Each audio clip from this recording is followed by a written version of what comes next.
I didn't raise my voice. Not once.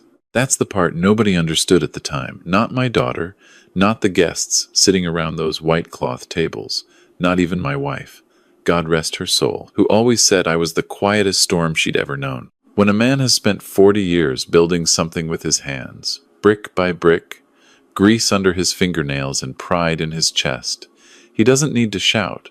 He just needs to be ready. And I was ready. I had been ready for 6 months. But let me start from the beginning, because none of what happened that Saturday evening makes sense without understanding how I got there. I grew up in a small town in eastern Ohio, the son of a man who fixed things. My father repaired lawnmowers, washing machines, anything with an engine that had given up on someone. He worked out of a 2-car garage behind our house, and as a boy I spent my summers handing him wrenches and learning the language of machines, how they breathe, how they fail, what they need. He never made much money, but he never owed anyone anything either. That was the lesson he gave me that no school ever could. You build what's yours, you protect what you build, and you never, ever let someone else hold the keys. When I was 22, I borrowed $4,000 from my mother and opened my own shop. 1 bay, 1 lift, 1 used diagnostic machine I bought off a man in Pittsburgh who was closing down. I named it after myself, which my father said was either confident or foolish, and probably both. By the time I was 30, I had 3 bays and 4 employees. By 40, 8 bays and a reputation that stretched across 3 counties. People drove an hour and a half to bring me their vehicles because they knew I would be honest with them. That meant more to me than any trophy on a wall. My wife and I had 1 daughter. We tried for more, but life had other plans, and we poured everything we had into that girl. She was bright and stubborn and laughed with her whole body, the way her mother did. I coached her softball team. I taught her to drive in an empty parking lot on a Sunday morning. When she graduated college, I stood in that gymnasium with tears. I was too proud to let fall, and I thought, this is what it's all for. Every cracked knuckle, every 16-hour day. Every winter morning when the shop was so cold I could see my breath. All of it was for her. She met my son-in-law at 27. He came from somewhere in the South Georgia, he said, though I noticed over the years that the details of his upbringing had a way of shifting depending on who was asking. He was handsome in the way that men who know they're handsome always are just a little too comfortable in a room, just a little too quick with the compliment. He sold medical equipment to hospitals, drove a leased BMW, and had a firm handshake he used like a business card. I was polite. I tried. My wife liked him, and that counted for something. She said he reminded her of the men she'd grown up around, the ones who could talk their way into any room. I told her that was exactly what worried me. They married 3 years after they met. Small ceremony, which was their choice, and I respected it. I paid for everything without complaint. The venue, the catering, the flowers my daughter wanted that had to be flown in from somewhere I'd never heard of. $52,000, all told. I didn't mention the number once, not to them, not to anyone. A father doesn't keep score with his child. He just gives. What I didn't know on that wedding day was that my son-in-law had already borrowed $9,000 from my wife. Not from both of us, from her specifically. He'd gone to her privately, 3 months before the wedding, with some story about a licensing fee for a new product line he was trying to launch. She'd given it to him out of the household account we shared, and she hadn't told me because she didn't want me to worry. I found out 2 years later, when she was already sick, and going through papers at the kitchen table, trying to organize things while she still could. She looked up at me with those tired eyes and said, "I should have told you. I'm sorry, Ray." I told her there was nothing to forgive. I meant it, but I did not forget. My wife passed in the spring, 18 months ago now. Lung cancer, even though she never smoked a day in her life. She fought it the way she fought everything, quietly, without drama, keeping her chin up until the very end. The morning she died, she held my hand and told me to take care of our daughter. I told her I always had. She gave me a look that I have spent a year and a half trying to fully understand.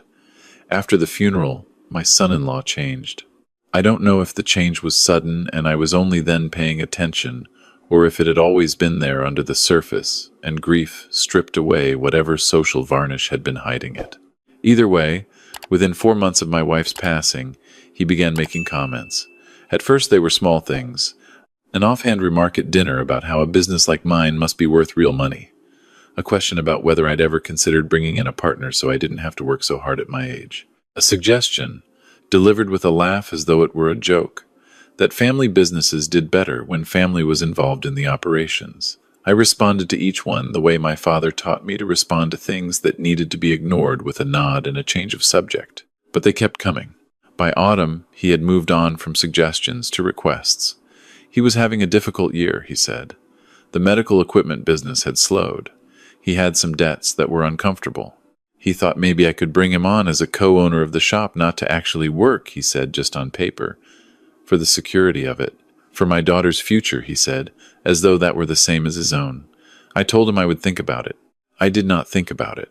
What I did instead was call my attorney. I had worked with the same attorney for over 20 years.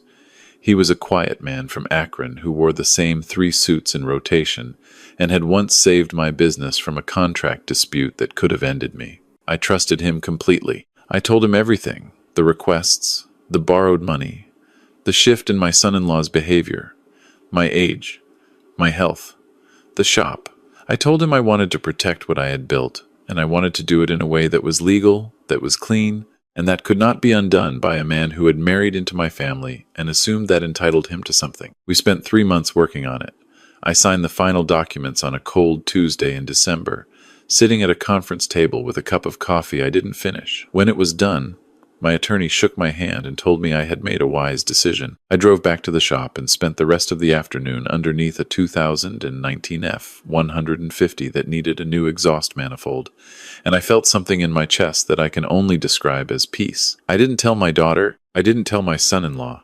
I didn't tell anyone. The party was my son-in-law's idea. That's the part that still turns something cold in my stomach when I think about it.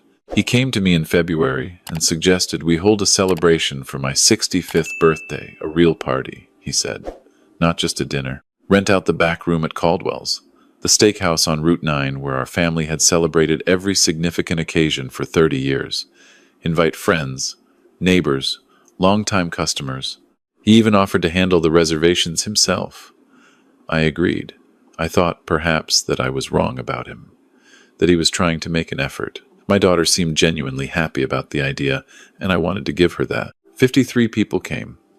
Men I had worked alongside for decades, a few old friends who drove in from out of state, my daughter's college roommate and her husband, 3 of my best mechanics, who I had known so long they felt like nephews. My grandson was there, 7 years old, wearing a clip-on tie that kept going sideways no matter how many times someone straightened it. I kept watching him across the room and thinking about my father in that garage and about what it means to leave something behind. The evening started well. There was food, there was noise, there was the particular warmth of a room full of people who genuinely like each other. My daughter hugged me when I arrived and told me I looked good, and I told her she looked just like her mother, which made her eyes go bright for a second before she laughed and looked away.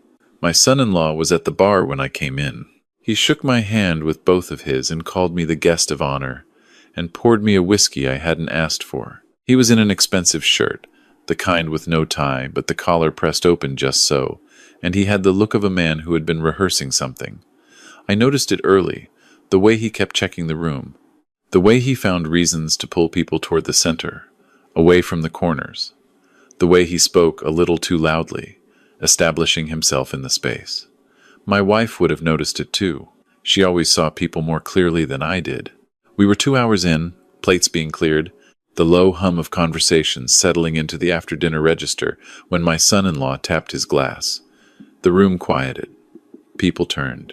My grandson, sitting next to me, looked up with those round eyes that don't miss anything. My son-in-law stood and smiled the smile I had been watching for 2 years. He said something about family and legacy. He said something about how rare it was to see a man who had built something truly his own. He talked about my shop, the history of it, the reputation, the decades of work. He said all the right things in all the right order, and the room was nodding along, and for just a moment I wondered if I had misjudged him. Then he said it. He said that as my daughter's husband, and as a man who deeply respected what I had built, he believed the time had come for the business to be secured within the family. He said he had been talking to some people, financial people. he said, and the smartest move, for tax purposes, for estate planning, for the future of my daughter and my grandson, was to formalize his involvement in the shop. He said he had papers in the car. He said he just needed me to sign them tonight, in front of everyone who loved me. So there was no ambiguity going forward. Then he looked at me and waited. 53 people were looking at me. My grandson's hand was on my arm. I took a slow breath. I thought about my father. I thought about my wife's eyes that last morning. I thought about a cold Tuesday in December and a conference table and a cup of coffee I hadn't finished. I said, no, just that, one word, quiet enough that the people in the back of the room might not have heard it. My son-in-law kept smiling, but something behind his eyes went very still. He said, surely I didn't want to make this difficult in front of everyone. He said he was trying to help me. He said my daughter supported this completely and perhaps she should speak.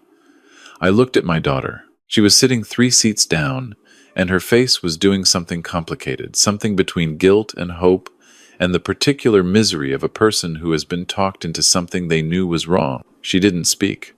My son-in-law said my name. Then he said it again, louder. He said that at my age I needed to think about what happened to everything I'd worked for if something happened to me. He said he was family. He said he deserved to know the future was protected. I said, I told you no. The smile finally broke, not into anger, into something colder than that. He leaned forward slightly and said, in a voice that the nearest tables could absolutely hear, that I was being a stubborn old man, and that I was going to sign those papers before the end of the evening, or he would make things very uncomfortable for all of us. The room had gone entirely silent. I looked at him for a long moment, long enough that he started to look uncertain. Then I excused myself from the table. I walked to the back hallway near the kitchen, the one I'd known for 30 years, where they kept the mop closet and the old phone that no longer worked. I took out my cell phone and made a call. My attorney answered on the second ring, even at that hour, even on a Saturday evening, because that's the kind of man he is, and because I had called him 3 days earlier to tell him this evening might happen. I told him what had just occurred. He said he would make 2 calls of his own. He told me to go back to my party. I went back to my party. My son-in-law was standing near the bar. He started toward me when he saw me return. That cold expression reset back into the reasonable man's smile. He said he hoped I'd had a chance to think clearly. He said we could step outside and handle this like adults. He said the papers were straightforward. He'd had his own attorney look at them. I sat back down next to my grandson, who leaned against my side without saying anything. I told my son-in-law that he could keep his papers. I told him that the shop, the building, the equipment, the accounts, the name, and every other thing I had spent 40 years building had been transferred into an irrevocable family trust 6 months ago.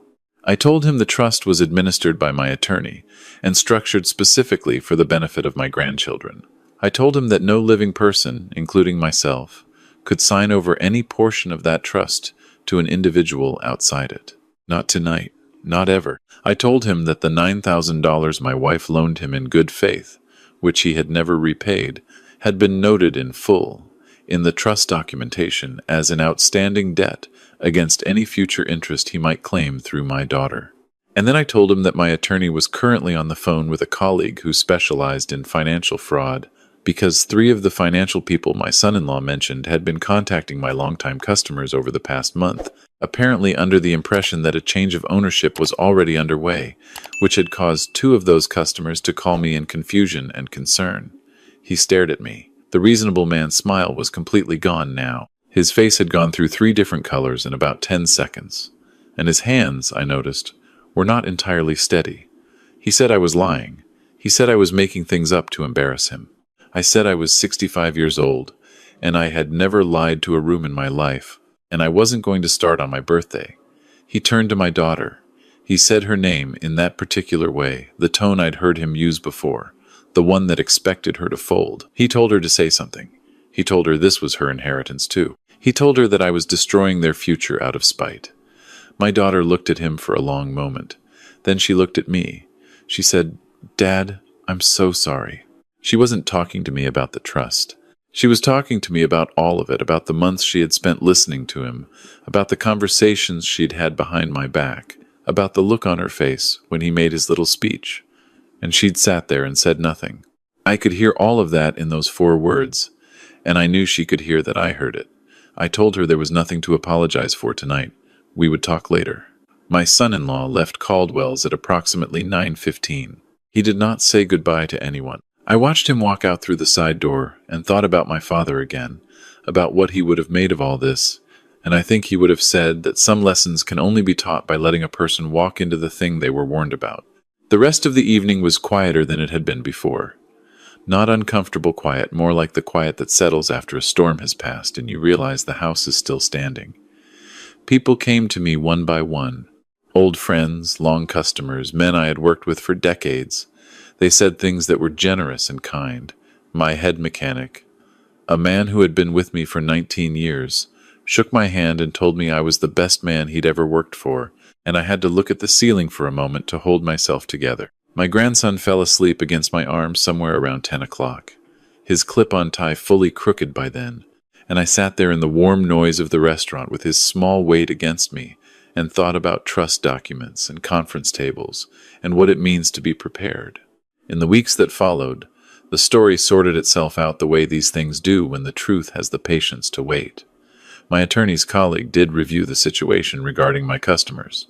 2 of those contacts had involved misrepresentations significant enough to warrant formal complaint. My son-in-law retained his own attorney, and there were several unpleasant exchanges of letters, but nothing reached the level of court because the documentation, my trust, my customer records, the dated communications was simply too clean. He had nothing to stand on, and eventually he knew it. My daughter and I had coffee the Sunday after the party, at her kitchen table, without him present. She sat with both hands around her mug and told me things she had been holding for a long time. About the pressure. About the way he had framed everything as being for her benefit, for the family's security, until she'd convinced herself it was true. About the $9,000 she'd found out about only recently, from papers she'd come across, and the shame she felt that her mother had been approached like that. I didn't say I told you so. I didn't say anything that a good father shouldn't say. I told her that her mother had loved her completely and without condition, and that so did I, and that nothing, no bad decision, no difficult season, was ever going to change that. She cried, "Il est here." When she stopped, she asked me what was going to happen now. I told her the truth. I told her I didn't know what her marriage was going to look like, that was between her and God, and whatever choices she made going forward. I told her that the shop was protected and would be there for her children when the time came. I told her that she was welcome in my home and at my table every day for the rest of my life, no conditions attached. She asked me how I had known to set up the trust when I did. I thought about how to answer that. I thought about my wife's look on that last morning.